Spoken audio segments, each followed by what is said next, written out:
This is John Page Williams with another set of readings from Chesapeake Almanac. This one is the general introduction to summer. I have to note at this point that the sketches in Chesapeake Almanac come from a column I wrote for Chesapeake Bay Magazine in the 1980s and early 1990s. And the book is an edited collection of them. Some of the friends referred to in here have passed on to sail and fish on other bays. When summer comes, Dr. Jonathan Sutton relaxes. He is a busy Annapolis pediatrician, but at this time of year he spends a lot of time on his big sloop, Wahoo, and the bay soaks up the tensions of his tight schedule. Some years, he and his wife Mary lead the Sailing Club of the Chesapeake on a cruise down to the East River on Mobjack Bay in Matthews County, where he spent his summers growing up. For short cruises, he likes to head for the Wye River with its rolling pastoral shoreline. He always trolls a line behind so as to have a fresh bluefish for dinner. One year he caught a blue a bit too large for dinner, 14 pounds, but it won the annual contest sponsored by Chesapeake Bay Magazine for sailboat caught bluefish. John Sutton is a summertime everyman.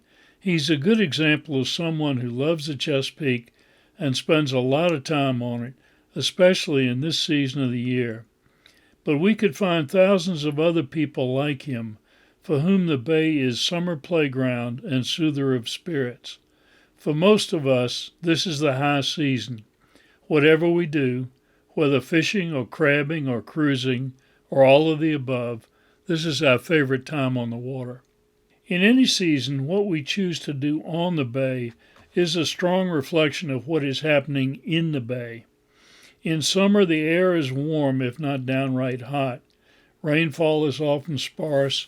The weather is generally stable, with morning calms and afternoon southerly breezes, punctuated by occasional and generally brief thunderstorms, which, as any Chesapeake skipper knows, can sometimes be violent. But the overall pattern is one of less wind than in spring and fall. The summer weather pattern has a number of effects. The high water temperature generally raises the activity level of cold-blooded animals like fish and crabs, whose body temperatures are dependent on it. These animals have optimum activity ranges, and summer water temperatures sometimes get too high for them, especially in the shallows and in the shallow parts of deeper water. At those times, they seek cooler areas if they can find them. Because rainfall is less and high air temperatures increase evaporation, salinity begins to rise. Fresh water coming down the rivers floats over the salt water coming in on the tides, as it always does. But because the river flow is diminished, there is less turbulence and mixing between the layers than in spring. Thus the bottom water may be half again as salty as the surface water, and its greater density reinforces the effect of separation. Under these conditions, there will be little exchange between the two layers unless disrupted by a strong storm. Hence, the main bay and the lower tributaries become stratified, with cool salty water at the bottom and warm fresher water above. Remember that the deep layer of salty water tends to move up the bay and into the rivers, while the net movement of fresher surface water is down the bay and out into the Atlantic. This phenomenon works all year, but its effects are perhaps most easily observed in summer, when many of the bay's animals use the two currents as up and down escalators. Perhaps the best example of this use is by blue crabs. All of the bay's crabs are spawned at high salinities near the bay's mouth. As larvae, they're swept out into the Atlantic, onto the continental shelf, returning in a short time to be swept up the bay. As they go, they metamorphose from larvae to tiny but recognizable blue crabs. The currents in the crabs' increasingly strong swimming ability carry them up the rivers into coves, creeks, and marshes, where we see them and wish them speedy growth to catchable size. Once on their summer grounds, the young crabs find plenty to eat, and warm water temperature keep their activity level high so they grow quickly. Thus, we find plenty of their sloughs, that would be cast off shells, when we walk shores at low tide. Spot, the favorite panfish of the lower bay, spawn on the continental shelf, and juvenile spot too are swept into and up the bay. They, in fact, travel farther up than do their adult kin, so it is not unusual to catch them in Minnesanes north of Baltimore in May, even though they're only an inch long. Food for them is abundant in summer, so they grow fast, reaching 2 to 3 inches in July and 4 to 5 inches by September.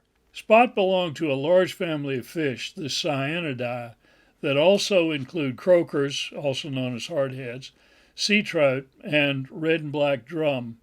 All members of the family follow the same life cycle pattern to some extent. In addition to spot, it's common to find small trout and croakers spread all over the system. Besides the Cyanidae, bluefish and flounder also use the bay as juveniles, especially later in the summer. As if these well-known species weren't enough, the summertime bay is also full of forage fish, anchovies, silversides, and menhaden. These are the most numerous fish in the system. Only menhaden are fished commercially for industrial oil, animal feeds, and crab bait. About 500 million pounds of them are caught each year. Probably just as many of them are eaten by fish, birds, and other creatures. Yet enough menhaden are left over to make more menhaden for the following year, so their total weight must be something over 1 billion pounds, at an average of maybe 3 fish to the pound. Those numbers are the roughest sorts of estimates, but they give a ballpark idea of the fish's abundance. We do note, however, that in recent years the stock appears to have been lower than that. Recent research suggests that there are even more anchovies than menhaden in the bay. All 3 forage species feed on plankton, the only food base abundant enough to sustain such huge fish populations. The menhaden, which may be anywhere from 1 to 10 inches in length in the bay, filter food from the water as they swim. Anchovies and silversides, which grow to 4 inches, are small enough to prey on large members of the plankton community, like copepods. As with bluefish, flounder, and the Cyanidae, most menhaden winter on the continental shelf, coming into the bay to feed in the summer. Menhaden shoals are familiar sights on the surface on slick, calm summer days. Anchovies and silversides winter in deep holes in the rivers in the bay, like the 70-foot trench along Kent Island shore near the bay bridges, or the 140-foot trench just off Smith Point Light. In summer, however, they're everywhere. The little fish make patterns like raindrops on the surface.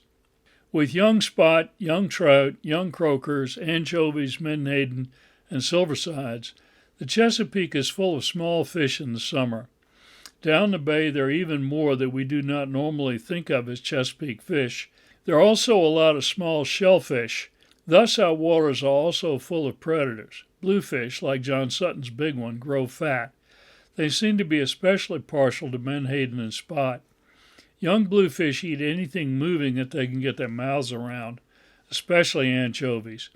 But even the young blues have their predators, for example, big gray trout.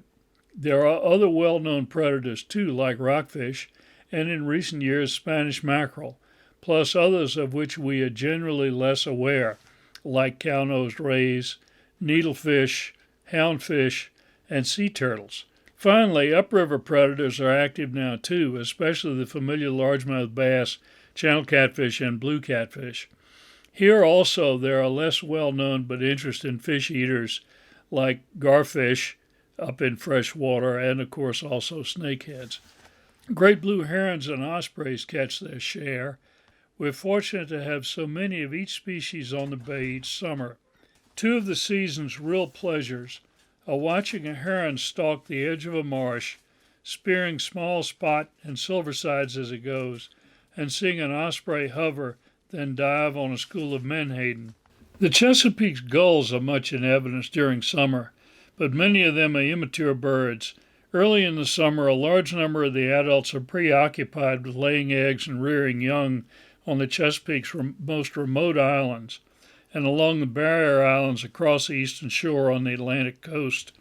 We must count in other fishermen as well, like the river otters that forage mostly at night. The most obvious ones, of course, are ourselves, whether we be cruising sailors trolling a line for dinner, or hardcore anglers jigging trout or bottom fishing for spot. Most of us tend to focus on the larger creatures of the bay community, but there is a vast array of smaller creatures as well. While ospreys, herons, and gulls draw the greatest portion of our attention, the male red-winged blackbird does his best to claim a share. In the water, several fascinating animals escape our notice unless we look for them. There is, however, at least one animal somewhere that we would just as soon overlook if we could. Finally, with all of this life in the bay, there must be fish and shellfish dying, and thus scraps for scavengers to clean up. Blue crabs stay busy at this task, as do a host of mud crabs, sea worms, barnacles, anemones, and other small creatures. They in turn furnish more food for fish and blue crabs, making the system ever richer and more diverse. As summer unfolds, inevitably signs of seasonal change begin to herald the fall, and it's always a good game to try to find the first of them, like a leaf or two on a black gum tree turning red at the end of July. One of the most intriguing is the movement of monarch butterflies through the bay region in August. At the same time, the salt marshes and the upriver brackish and fresh marshes reach their peak in an explosion of green growth, and especially in the fresh waters, showy wildflowers. All of this activity under and around the water invites us to join in. This is the high season. Enjoy it.